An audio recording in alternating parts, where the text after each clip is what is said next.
ஆன்மீக சொந்தங்கள் அனைவருக்கும் அன்பான மாலை வணக்கம். நாம் நம்மளுடைய சேனலில் தொடர்ந்து நிறைய சுவாரஸ்யமான ஆன்மீகம் சார்ந்த தகவல்களை தாங்க பார்த்துட்டு வந்துட்டு இருக்கோம். அந்த வரிசையில் இப்போ என்ன பார்க்க போகிறீங்க அப்படின்னா, வரக்கூடிய முதல் அமாவாசை தை அமாவாசை அப்படின்றது ஜனவரி மாதம் 18ஆம் தேதி அன்னைக்கு ஞாயிற்றுக்கிழமை அன்னைக்கு வந்திருக்கு. ஸோ அமாவாசை அப்படின்றது முன்னோர்களை வழிபடுவதற்கு முக்கியமான ஒரு நாள் அப்படின்னு சொல்லுவாங்க. அதாவது அமாவாசை அப்படின்றது மிகச் சிறப்பான ஒரு நாள் தான். மகாலய அமாவாசையில் நமக்கு ஆசி வழங்குறதுக்காக பித்ருலோகத்தில் இருந்து பூமிக்கு வந்த முன்னோர்கள் தை அமாவாசை அன்னைக்கு தான் மீண்டும் பித்ருலோகத்துக்கு வந்து போவாங்க. ஸோ இது வந்து புண்ணியம் மிகுந்த ஒரு நாள்னு சொல்லலாம். அமாவாசை தினம் அப்படிங்கிறது ரொம்ப ரொம்ப முக்கியத்துவம் பெற்றது. அதுலேயும் தை அமாவாசை சொல்லவா வேணும், ரொம்ப சிறப்பானது அப்படின்னு சொல்லலாம். இந்த தை மாதத்தில் சூரிய பகவான் மகர ராசியில் பிரவேசிப்பார். ஜோதிட ரீதியாக பார்த்தீங்கன்னா சூரியனை பிதுர்காரகன் அப்படின்னும் சந்திரனை மாதுர்காரகன் அப்படின்னு சொல்லுவாங்க. அமாவாசை அப்படிங்கிறது மாதுர்காரகனும் பிதுர்காரகனும் ஒன்றாக இணையக்கூடிய ஒரு காலம். பிதுர்காரர்களான சூரியன் மகர ராசியில் பிரவேசிக்கக்கூடிய மாதத்தை தான் தை மாதம்னு சொல்லுவாங்க. இந்த மாதத்தில் வரக்கூடிய அமாவாசை ரொம்ப முக்கியத்துவமானது. அதாவது எப்படி வந்து ஆடி மாதத்தில் வரக்கூடிய அமாவாசை அன்னைக்கு முன்னோர்களை வந்து வரவேற்கிறோமோ, அதே மாதிரி தை அமாவாசை அன்னைக்கு அவங்களுக்கு விடை கொடுத்து அனுப்பி வைக்கிறோம். பெரும்பாலும் சனிக்கிழமையில் வரக்கூடிய அமாவாசை ரொம்ப சிறப்பு. அதே மாதிரி ஞாயிற்றுக்கிழமை அன்னைக்கு வரக்கூடிய அமாவாசை ரொம்ப ரொம்ப ஸ்பெஷல். பொதுவாக ஒரு மனிதன் பார்த்தீங்கன்னா தன்னுடைய பெற்றோரையும் குலதெய்வத்தையும் முன்னோர்களையும் வழிபாடு செய்யாமல் அவங்களெல்லாம் வழிபாடு செய்கிறத மறந்துட்டு மற்ற தெய்வங்களை எல்லாம் தேடி தேடி போய் நீங்கள் வணங்கினாலும் கண்டிப்பாக அதனால் எந்த ஒரு பயனும் இல்லை அப்படின்னு தான் சொல்லணும். அப்படிப்பட்ட சிறப்பு வாய்ந்தது அப்படின்னா நம்முடைய முன்னோர்களுடைய வழிபாடு தான். அதெல்லாம் ஆடி புரட்டாசி தை இந்த மாதங்களில் வரக்கூடிய அமாவாசைலாம் ரொம்ப சிறப்பானது. தர்ப்பணம் கொடுத்து வழிபாடு செய்யுங்க, ரொம்ப நல்ல மாற்றங்கள் கிடைக்கும். அதுவும் அமாவாசை தினத்தன்னைக்கு எறும்பு, பசு, காகம், நாய், பூனை அப்படின்னு எல்லா உயிரினங்களுக்கும் உணவளிங்க. அவங்களையெல்லாம் உணவளித்து உபசரித்து அவங்களுடைய பசியை போக்குனீங்க அப்படின்னா கடவுளுடைய ஆசியோடு மட்டும் இல்லாமல் முன்னோர்களுடைய ஆசியும் உங்களுக்கு பரிபூர்ணமாக வந்து கிடைக்கும். தை அமாவாசை அன்னைக்கு நீர்நிலைகளான கடல், ஆறு, ஏரி, குளம் இந்த மாதிரியான இடங்களில் முன்னோர்களுக்கு பிடித்த உணவுகளை படைத்து திதி தர்ப்பணம் கொடுத்து ஏழை எளியவங்களுக்கு அன்னதானம் கொடுக்கலாம். ஸோ இது வந்து ஒரு நல்ல பயன் கொடுக்கும். அப்படி நீர்நிலைகளுக்கு சென்று தர்ப்பணம் கொடுக்க முடியாதவங்க வீட்டிலேயே தர்ப்பணம் கொடுக்கலாம். அதான் அருகில் இருக்கக்கூடிய நீர்நிலைகளை போய் சேர்த்துட்டு வாங்க. பொதுவாக அமாவாசை தினம் அப்படின்னு எடுத்து பார்த்தோம்னா அன்னம், கருப்பு உளுந்து, கருப்பு எள்ளு, வெல்லம், உப்பு, ஆடைகள் இதில் வந்து நீங்கள் எது வேணாலும் உங்களால் முடிந்ததை ஏழை எளியவர்களுக்கு தானமாக வந்து கொடுக்கலாம். ரொம்ப புண்ணிய செயல்னு சொல்லுவாங்க. அதோடு நம்மளுடைய வீட்டில் மறைந்த முன்னோர்களுடைய ஆசியும் பெற்று கொடுக்கும். தை அமாவாசை தினத்தன்னைக்கு இந்த செயல்களை செய்துங்க, நிச்சயமாக ரெட்டிப்பு பலன்களை நீங்கள் வந்து பார்க்க முடியும். இந்த விரதத்தை முன்னாடியே சொன்ன மாதிரி யார் எல்லாம் இருந்தால் நல்லது அப்படின்னா கண்டிப்பாக தாய் தந்தையரை இழந்த ஆண்கள் செய்யணும். அதே போல் கணவனை இழந்திருக்கக்கூடிய பெண்கள் செய்யலாம். தர்ப்பணம் வேறெல்லாம் யாரும் கொடுக்கக்கூடாது. அதே மாதிரி இந்த நாளில் முன்னோர்கள் வந்து நற்கதி அடைஞ்சி பசியாறி திருப்தி அடையிறது ரொம்ப முக்கியம். அவங்க அப்படி அடையிறது மட்டும் இல்லாமல் நம்மையும் ருணு ரோக பிரச்சனைகளை இருந்து விடுவித்து கொடுப்பாங்க. என்ன காரிய தடைகள் இருந்தாலும் எல்லாத்தையும் புகை கொடுத்து நல்ல ஒரு அருள் கொடுப்பாங்க. தை அமாவாசை அன்னையில் கண்டிப்பாக எல்லாருமே முன்னோர்கள் வழிபாடு செய்யுங்க. அவங்களுடைய ஆசி வந்து பரிபூர்ணமாக வந்து கிடைக்கும். அமாவாசை அன்னைக்கு உலகையே இயக்கக்கூடிய சூரியனும் சந்திரனும் ஒன்று சேரக்கூடிய நாளில் ஒரு காந்த சக்தியானது ஏற்படும். ஸோ அதனால தான் அமாவாசை அன்னைக்கு பிறக்கக்கூடிய குழந்தைகளுடைய மூளை பிற்காலத்தில் அதீத வேலை செய்யும் அப்படின்னு சொல்லுவாங்க. சொல்லப்போனால் விஞ்ஞான ரீதியாக நிரூபிக்கப்பட்டிருக்க இந்த விஷயம்லாம். ஸோ அதனால தான் அமாவாசையில் பிறந்தவங்க புத்திசாலிகள், புத்தி மிக்கவர்கள். அவங்க கூறக்கூடிய விஷயங்களாக இருக்கட்டும், அவங்க செய்யக்கூடிய செயல்களாக இருக்கட்டும் ரொம்ப வந்து ஷார்ப்பாக இருக்கும். அறிவை சரியான முறையில் செயல்படுத்துவாங்க. அப்படி மட்டும் அவங்க பயன்படுத்தினாங்க அப்படின்னா அவங்க போகக்கூடிய இடம் ரொம்ப உயரிய இடமாக இருக்கும். ஸோ இது மாதிரி எக்கச்சக்கமான நன்மைகள் அமாவாசை வழிபாடுகளுக்கு வந்து கிடைக்கும். சூரியனும் சந்திரனும் ஒரே ராசியில் இணையிற அந்த அமாவாசை நாளில் இந்த திதியில் அமாவாசை அன்னைக்கு முன்னோர்களுக்கு தர்ப்பணம் கொடுக்கக்கூடியவங்களுடைய குடும்பம் அமைதி கிடைக்கும்.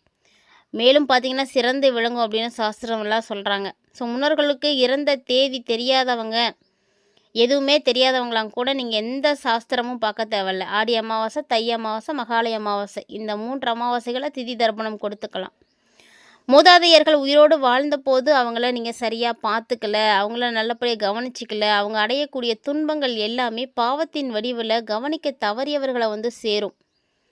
ஸோ அந்த பாவங்களில் பெரிய பாவம் என்ன அப்படின்னா, பித்திருக்களுடைய கர்மாவை நீங்கள் நிறைவேற்றாமல் இருக்கிறது தான். மறைந்து போன நம்மை பெற்ற தாய் தந்தையராக இருக்கட்டும், தாத்தா பாட்டிகளாக இருக்கட்டும், இவங்கள தான் நம்ம பித்திருக்கள் அப்படின்னு சொல்லுவோம். ஸோ பித்திருக்கள் வந்து மரணம் அடைஞ்சிட்டாங்க அப்படின்னா, அதுக்கு அப்புறமா பித்ருலோகம் வந்து போயிடுறாங்க. அவங்களுடைய ஆன்மா சாந்தி அடையணும். அவங்களுக்கு மறக்காமல் நீங்கள் தர்ப்பண காரியங்களை எல்லாம் செய்யணும். அப்படி செஞ்சீங்கன்னா தான் அவங்க சந்ததியினரை வந்து வாழ்த்துவாங்க. அவங்களுடைய ஆசீர்வாதம் கிடைக்கும். சந்ததியருக்கு தேவையான பல உதவிகளை வந்து செய்வாங்க. கூடவே இருப்பாங்க. எந்த கெடுதல் வந்தாலும் உங்களை வந்து காப்பாற்றுவாங்க. அவங்களுக்கு வரக்கூடிய கெடுதல்களை எல்லாம் தடுத்து நிறுத்துவாங்க. அதாவது தாய் தந்தையருக்கு சிராத்தம் செய்யாமல் எந்த ஒரு பூஜைகளை செய்தாலுமே நான் ஏற்றுக்கவே மாட்டேன் அப்படின்னு விஷ்ணு பகவான் வந்து கூறியிருப்பார்.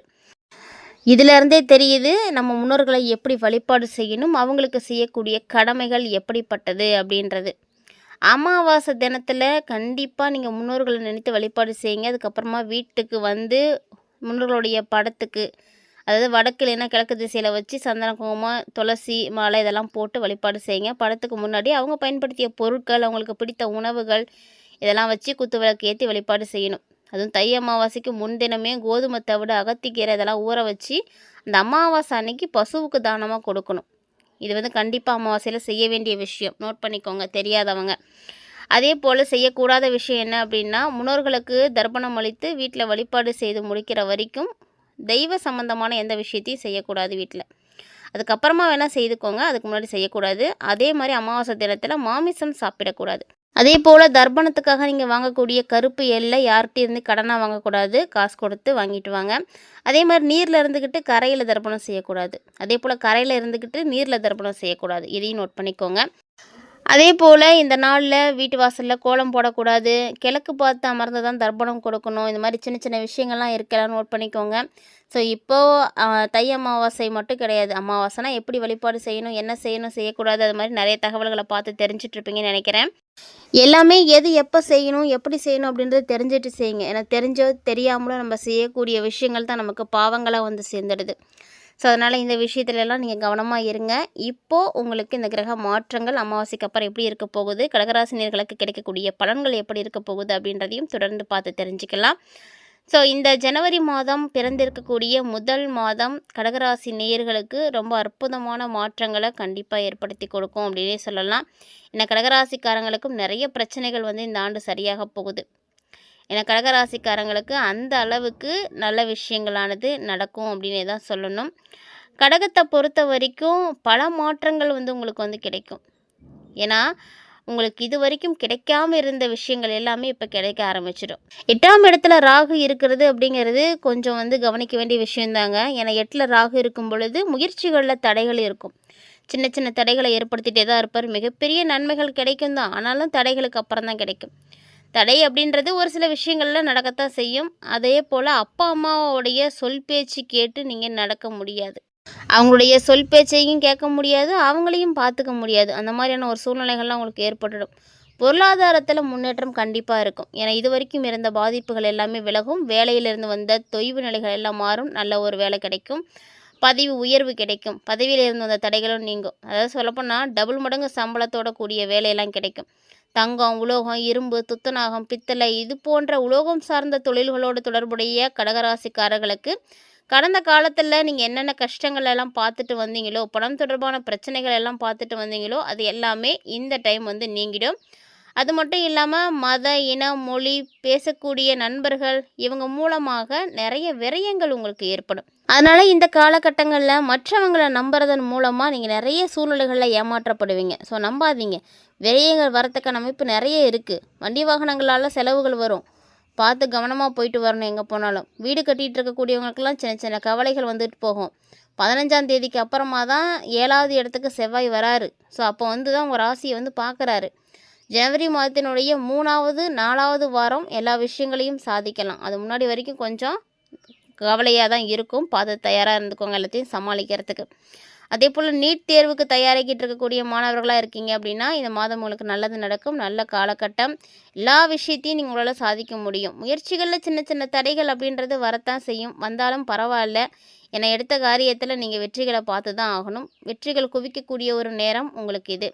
ஸோ ஸோ பணவரவு நல்லா இருக்கும், பொருளாதாரத்தில் நல்ல ஏற்றங்கள்லாம் கிடைக்கும். இது எல்லாமே கடகராசிக்காரங்களுக்கு ஜனவரி மாதத்தில் வந்து நடக்கும். ஜனவரி மாதம் பொங்கலுக்கு அப்புறமா ஜனவரி 18 அமாவாசை, இருந்து உங்களுக்கு நல்லது இன்னும் நிறைய நடக்கும். அதனால் அமாவாசையில் நீங்கள் வழிபாடு செய்யக்கூடிய விஷயங்கள் எதுவும் இருக்குன்னா கண்டிப்பாக செய்யுங்க. உங்களுடைய கணவர் வழிபாடு செய்யக்கூடிய இடத்துல இருக்கார் அப்படின்னா கட்டாயமாக அந்த வழிபாடு அவரை செய்ய சொல்லுங்கள். ஒருவேளை இவ்வளோ நாளாக கஷ்டப்பட்டுருக்கீங்க, வழிபாடுகள் செய்யாமல் இருக்கீங்க அப்படின்னா இந்த ஆண்டினுடைய தொடக்கத்தில் இந்த அமாவாசையில் கண்டிப்பாக வழிபாடு செய்துட்டு அதுக்கப்புறம் முயற்சி பண்ணுங்கள். நடக்கிறது எல்லாமே உங்களுக்கு நல்லதாக நடக்கும். மறக்காமல் ட்ரை பண்ணி பாருங்கள். இந்த பதிவில் கடகராசி நேயர்களுக்கு தை மாத அமாவாசைக்கு பிறகு ஏற்படக்கூடிய மாற்றங்கள் எப்படி இருக்குது அப்படின்றத தெளிவாக பார்த்து தெரிஞ்சிட்ருப்பீங்கன்னு நினைக்கிறேன். கண்டிப்பாக இந்த பதிவு உங்களுக்கு ரொம்பவே வந்து பிடிச்சிருந்துருக்குன்னு நினைக்கிறேன். பிடிச்சிருந்ததுன்னா லைக் பண்ணுங்கள், ஷேர் பண்ணுங்கள், மறக்காமல் கமெண்ட் பண்ணுங்கள். இது மட்டும் இல்லாமல் இது போல் பல இன்ட்ரெஸ்டிங்கான தகவல்கள் நம்ம சேனலில் தினம்தோறும் நம்ம தொடர்ந்து பதிவேற்றம் செய்துட்டு இருக்கோம். ஸோ இதெல்லாம் மிஸ் பண்ணாமல் பார்க்குறதுக்கு சேனலை சப்ஸ்கிரைப் பண்ணிவிட்டு ஃபாலோ பண்ணிக்கோங்க. மீண்டும் மற்றும் ஒரு தலைப்பில் சந்திக்கலாம்.